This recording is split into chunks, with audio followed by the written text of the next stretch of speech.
Hi friends, welcome to my channel number 1 education Adda. तो आज video में आम समभग्नांश, सदृश भग्नांश, असदृश भग्नांश, एकक भग्नांश यही चारोटी विषय में आज भलसे बुझा। तो डेफिनेशन सहित एम एग्जांपल माध्यम मुझे बुझेदेवी जहाँद्वारा कि परवर्ती समय जो नेक्स्ट क्लास को आपने से कौन प्रकार असुविधा हेनी। तो वीडियो को स्किप न करके संपूर्ण रूपे वीडियो को देखो जहाँद्वारा कि आपको भलसे बुझीपारे। हाँ, तो चलते स्टार्ट करवा आज वीडियो।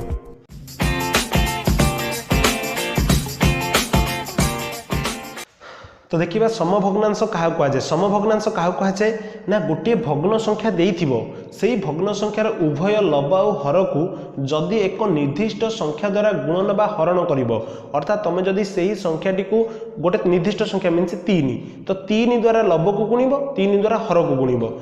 4 नेल तो 4 द्वारा लब को गुणिब, 4 द्वारा हर को गुणिब, किंबा 2 द्वारा हरण कल तो 2 द्वारा लब को हरण करिवो, हर को मध्य हरण करिवो। ताहले तुम कौन पाई परिवो ना समभग्नांश पाई परिवो। ताहले आमे देखिया गले आमे कोन करि परिबा ना गोटिए भग्न संख्यार असंख्य समभग्नांश निरूपण करि परिबा। तो जेते चाहिबो तुमे सेतोडी समभग्नांश निर्णय करि परिबो। तो एठी तुमरो काम होची कोन ना केवल गोटिए निर्दिष्ट संख्या नेबा ताकू गुणन करिबा। एग्जांपल माध्यम रे आपनको सूचै दूची 3/5 देइछि कहिछि आर समभग्नांश निर्णय कर। तो किछि नाही, प्रथमे 3 रे गुणन को 2 गुणल तो तळे मध्ये 2 गुण नबो तो कोन आसीबो 6/10। ये हो गला तुमर 3/5 गोटे समभग्नांश। से परी गोटा करे 3 गुणिबो तळे मध्ये 3 गुणिबो तो 3 तिरिकी केते हिजिबो 9/3 पंचा 15। से परी 4 गुणन करिवो तो 4 तिरिकी 12/4 पंचा 20। बुझीपारे नहीं। तो यही प्रकार तुम्हें जिते चाहिए सेते गुणन करिकी समभग्नांश निरूपण करिपारिबो। ये थिला तुमरो समभग्नांश गुणन माध्यम रे। सेमि देखिया हरण माध्यम रे आमे किमिति समभग्नांश निरूपण करिबा।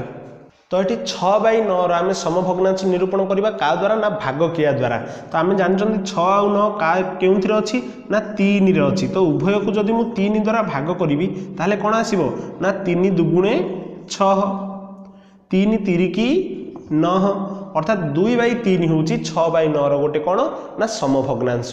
तो यही प्रकार तुम्हें भाग क्रिया करिकी मध्य समभग्नांश निरूपण करिपारिबो। तो आउ किछि प्रकार प्रश्न मु नहीं आसी समभग्नांश कही 1/3 समभग्नांश निर्णय कर जार हर 27 हम। हर 27 हम अर्थ 3टा 27 हम। 3 27 केमिति हम? 3 रे किछि गुणन कले ही हम, जेहेतु अधिक अच्छी तो गुणन करवा। तो 3 रे 9 गुणन कले 27। 3 रे केते गुणन कले 27? 9। वर्तमान आमे कोन कले ना 3 रे 9 गुणन कले। जदि 3 रे 9 गुणन करवा ताहले 1 रे मध्ये कोन करवा 9 गुणन करवा। तो 9 1 9/9 त्रिकी 27। यही प्रकार आम ये प्रश्न को समाधान करवा। तो नेक्स्ट प्रश्न कौन अच्छी देखा 2/7 समभग्नांश निर्णय कर जार लब 8। लब 8 अर्थात 2 रे केते गुणिले 8 हम ना 2 रे 4 गुणिले 8। तो हर रे मध्ये आमे कोन करबा ना 4 ही गुणिबा। तो 2 चौक केते आसी जाओ 8/7 चौक केते 28। तो ये ही जीव तुमरो उत्तर।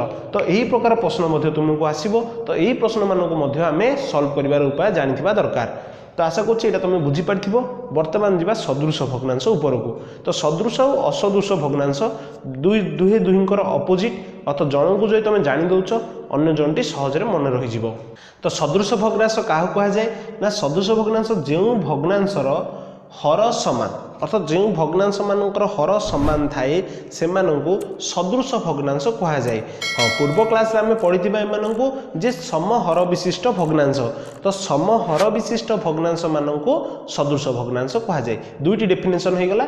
गोटे हूँ जो भग्नांश मानकर हर समान से सदृश भग्नांश कहा जाए, किंबा आमे जोटा कि समहर विशिष्ट भग्नांश हिसाब से कहले समहर विशिष्ट भग्नांश मानक सदृश भग्नांश कहा जाए। तो एग्जांपल माध्यम रे देखिबा 2/3, 7/3, 8/3, 1/3 यही सबू जाकर हर रे कौन अच्छी ना 3 अच्छी। तेणुक एमाने होउचंती सदृश भग्नांश। से प्रकार एठी मध्य देखि पाथुबा हर रे समस्त कौन अच्छी ना 5 अच्छी। तेणुक एमाने होउचंती कौन आमर ना सदृश भग्नांश। तो यही प्रणाली आमे सदृश भग्नांश मानक चिन्हट करि परिबा। तो निश्चित भाव आपनक मन में प्रश्न थिबो जे एमानकर कार्य कौन काम कौन आम गणित रे आमे एमानक केउंठी व्यवहार करिबा। व्यवहार बहुत अच्छी जोटे कि आमे बड़ सान निरूपण, समष्टि निरूपण यही सब क्षेत्र में आम सदृश भग्नांश मानक निश्चित भाव मन पकईवा तेणुक एम निश्चित भाव आम मन रखि। नेक्स्ट चलन देखा असदृश भग्नांश। तो असदृश भग्नांश हूँ सदृशर ओलटा अर्थात सदृश भग्नांश जहाँ को कहुला तार उल्टाटा हूँ असदृश भग्नांश अर्थात जो भग्नांश मानकर हर असमान असमान मीन्स समान केवे नथिबे सेमानंको असदृश भग्नांश कहुए। तो उदाहरण दूची जोटा कि 4/5 देखिपे ये 5 अच्छी एटी 8 अच्छी एटी 6 अच्छी एटी 3 अच्छी तो कहीं कहार हर सहित सामान नुह तेणुक एमाने समस्ते होउचंदी परस्पर असदृश भग्नांश। तो यही प्रकार आम सदृश और असदृश भग्नांश मानक चिन्हट करवा।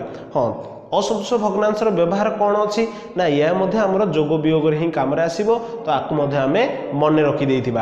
नेक्स्ट लास्ट आमर कॉन्सेप्ट जोटा कि एकक भग्नांश क्या कहुए आ तार रूप को प्रकार वर्तमान चलतु देखने।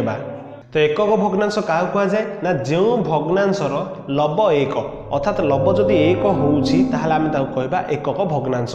यहाँ चिन्ह करवाटा बहुत सहज। तो लब आम जानते सब जाक ऊपर रही है तो यही ऊपर संख्या गुड़िक जब एक होता है ताले से एकक भग्नांश। तो तुम आगे एग्जांपल अच्छी 1/9 1/11 1/9 1/18 1/7 ये सब होती गोटे गोटे आमर एकक भग्नांश। तो एकक भग्नांश सदृश भग्नांश असदृश भग्नांश यही सब जाक आम क्यों काम आसो ना जिते आम बड़ सान निर्णय करवा से समय ये सब कम आसो। तो एम भलसे मन रखि। तो आज क्लास टी केवल डेफिनेशन मान तो डेफिनेशन माने आप भलसे बुझीपारे भग्न संख्यार डेफिनेशन गुड़िक। तो नेक्स्ट क्लास रे मुझे नहीं केमी बड़ सान निरूपण हम से विषय किसी वीडियो नहीं आसबि। तो से पर्यंत मत विदाय दिंतु। जय जगन्नाथ।